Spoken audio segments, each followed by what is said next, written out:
C'est un statut qui n'existe pas dans le code de droit canonique de manière ancienne.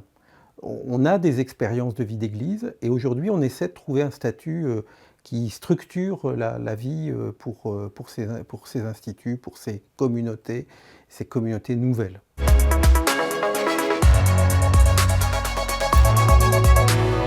Il y a 3 branches. Branche des hommes, des femmes consacrées, et puis branche des laïcs. Ces 3 branches ont leur gouvernement propre. Et en même temps, il y a une assemblée générale de ces 3 branches. Alors qui va gouverner la communauté? Au conseil général, c'est d'abord les consacrés. Les laïcs auront vraiment part aussi à l'assemblée générale et seront vraiment participants de cette assemblée générale. Ils seront vraiment sous l'autorité aussi du président, mais avec leurs droits propres.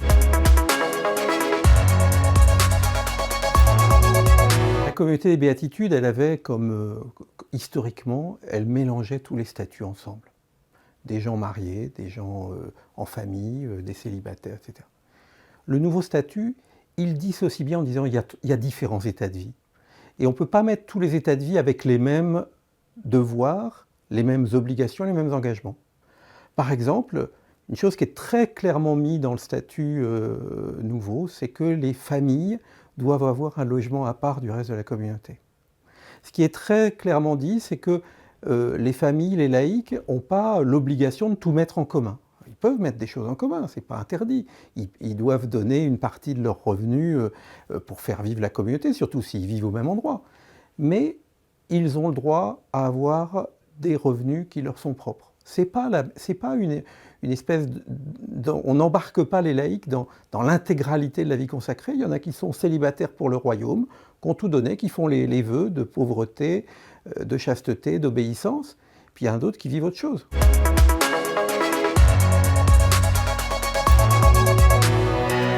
La question qui a été posée, c'est comment on refonde? Et pour refonder, c'est remettre en avant les fondamentaux, c'est-à-dire replanter des fondations. Qu'est-ce que c'est que de s'engager dans la communauté des béatitudes? Qu'est-ce que c'est qu'un gouvernement réel d'une communauté d'église? Comment se fait le lien avec l'Église à travers l'Église diocésaine de Toulouse qui a refondé cette communauté? Comment finalement on n'abandonne pas tout du passé en disant il y avait sans doute une véritable inspiration de l'Esprit Saint, puis en même temps se dire voilà, on ne va pas continuer comme avant parce qu'il y a eu des soucis dans le mode de vie. Donc on remet des critères. Et les critères, pour les remettre, il faut quelqu'un qui accompagne. Pour pouvoir à la fois éviter les dérives sectaires, les dérives autoritaires, les dérives en matière de mœurs, et puis de l'autre côté, vivre vraiment le chemin de sainteté, le chemin de conversion et le chemin d'amour véritable tel que le Christ nous l'enseigne.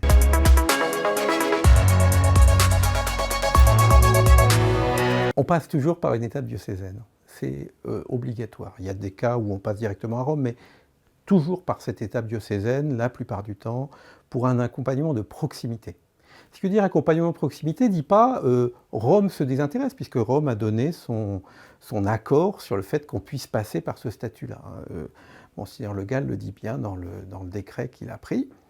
Et en passant par ce chemin-là, il y a à la fois le respect de l'universalité et puis le respect d'une proximité, c'est-à-dire d'une construction au plus près des gens qui leur permettent d'être accompagnés. Ça montre à la fois la responsabilité épiscopale locale et puis évidemment que ça rentre dans une dimension plus universelle à travers le nihil obstate de l'Église. Monseigneur Le Gall, dans le décret qu'il donne, dit clairement qu'on ne sait pas encore ce que c'est que cette famille ecclésiale de vie consacrée. Et qu'il va falloir petit à petit structurer ce statut. Ailleurs, il y aura d'autres, peut-être, familles ecclésiales de la même manière qui vont générer des... Mais est-ce qu'il y aura des choses communes, des choses différentes? Ça, on ne le sait pas. Il y a quand même quelques critères qui seront toujours importants. la séparation du fort interne et du fort externe, c'est-à-dire que les supérieurs ne sont pas les confesseurs doivent être d'autres gens, etc. Donc il y a un espace de liberté, qu'il y ait des droits et des devoirs, que hommes et femmes se respectent, et se respectent totalement, et que les gens qui sont mariés avec des enfants ne soient pas complètement intégrés à une vie communautaire de manière, mais puissent vivre à part dans une maison qui soit à eux. Après, les critères de qu'est-ce que sera la prière en commun, quels sont les modes d'apostolat qui sont les nôtres, quels sont les modes d'accueil des gens qui sont les nôtres, le mode de vie de chaque communauté va induire quelque chose de ce qu'est la communauté ecclésiale de vie consacrée.